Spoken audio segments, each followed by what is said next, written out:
This is a horror video. For a better experience, use earphones when you watch this horror story. I can't believe what happened to my daughter. I've been wondering how things ended so tragic for my family. I mean, I didn't stop my wife from doing what she did because I thought it was the best punishment for our rebel daughter. What I didn't expect was that Jolinda was going to do something, so I don't know. I have no words of what happened. And I keep wondering what happened to my daughter. Jolinda had some friends at the local high school. Like a normal girl, she used to attend classes regularly and was always up to date with her assignments.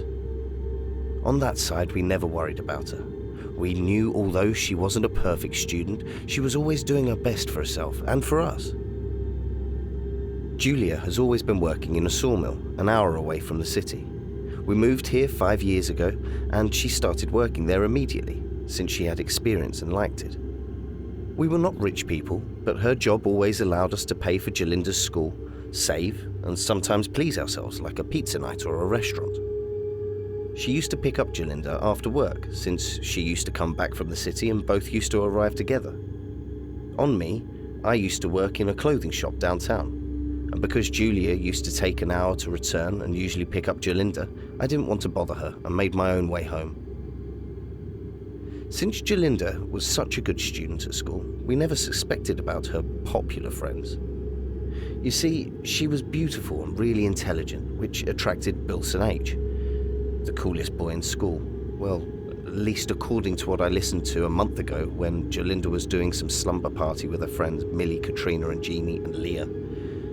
They were fashioned by this guy and his friends, who supposedly played football in the local team. Since Jolinda's school life was going so very well, we never suspected something wrong could happen, or have been happening. Jolinda started to join Bilson's friends and hang out with them, not letting down her own friends. For any other parent, it would be normal, more friends, right? But it was not that. Bilson was a bad influence for her, and we never saw that. Bilson was the result of two parents getting divorced, and there was no attention on him, so he began doing his life at his will. As a type of leader, his friends began to follow him in any type of activity, from those that were innocent, like playing baseball in an abandoned field, to the one that resulted in the tragedy we lived in. Jolinda began to follow him everywhere. We didn't know anything back then. We got to know by one of her friends later. She was falling in love with him, in her teenage way, which I thought was just a crush. Bilson began to do weird and illegal stuff, each time worse, and the last one, that broke our family. Somehow, Jolinda lied to us so she could ask to borrow Julia's car. We knew Bilson had a car bought by his father, so we trusted Jolinda that he had lost it somehow. So she got the car and left. The truth was, Bilson convinced her to borrow Julia's car to assault a gas station. He didn't want to involve his own car. Sadly, she trusted him and got us involved. Julia didn't mind because she was going on short vacations, but what Bilson planned ended in tragedy. They failed to assault the gas station and police didn't catch them, but they had Julia's car number. Eventually, the police caught up with him and got to know Bilson's stupid little prank. Jolinda didn't get hurt, but Julia was really mad. "How could you?" she yelled at her that night. I was shocked by everything. I couldn't believe her as well. Why did she do something like that? Didn't she see what they were doing was illegal and something could have gone wrong, or they could have got hurt or died? "I'm sorry, Mum," she said. She apologized many times, but Julia didn't accept it. "You are done! Done!" she yelled. She was scared that she could lose her job and the car. Without warning, she took our daughter in such a way and applied such a force that even if I had wanted to stop her, I would have been useless, and dragged her to the basement, where she pushed her downstairs. "You'll stay there until you get to know what you've done!" And she locked her down there. Jolinda begged to get out, but Julia kept the keys for herself. After a single day, I asked Julia to release our daughter, but she was still mad. She took the car and disappeared for another day.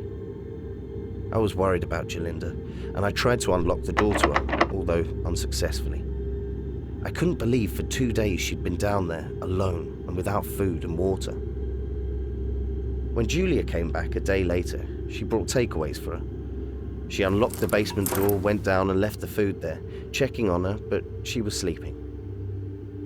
She told me she was going to release her soon, but that same night, by chance, I heard strange sounds coming from the basement, and on one occasion, came downstairs and stood close to the door, putting my ear on it to listen. What I listened to scared me. She was talking, alone. And on the fourth day, Julia unlocked the door and left for work. She told me Jolinda was able to get out at any time of day and that she was not going to apologize, but wanted to hear something from her, at least an apology. So the door was open. It was all morning, and I thought she was just sleeping. I even prepared breakfast for her and called her many times, but she never answered. I wondered, is she down there? I went down to check on her, but strangely she wasn't. I was scared. Reminded me of the other night. Where could she be? How did she get out of the door? It's always been locked. I came upstairs to check the entire house, not finding her. I began to freak out until I found her in front of the fireplace. Jolinda? Are you okay? Where were you? I asked.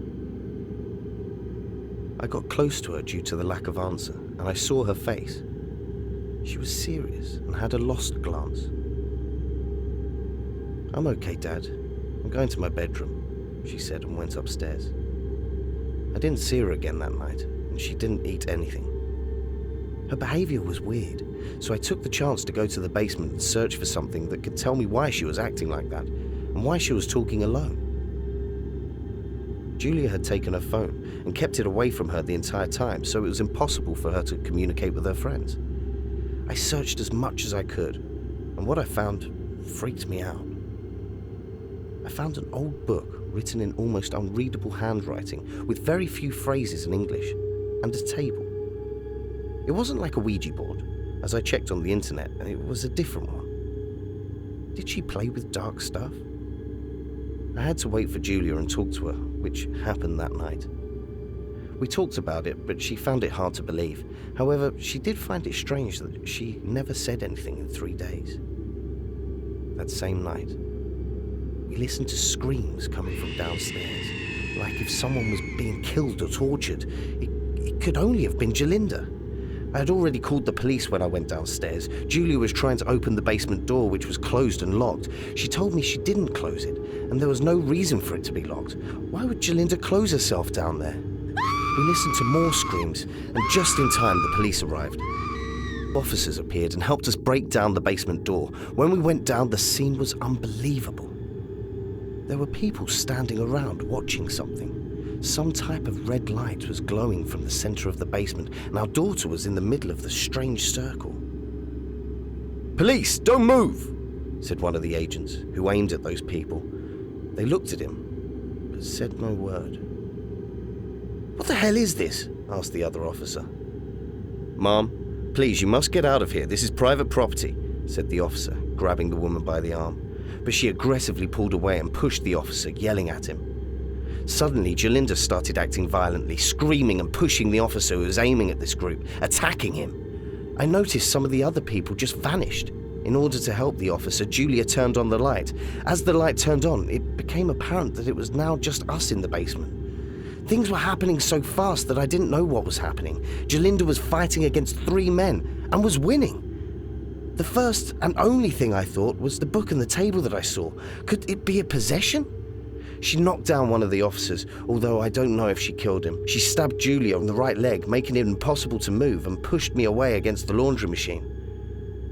The last thing I remember was watching her going upstairs and smiling at me with an evil gaze and red eyes. What did we do?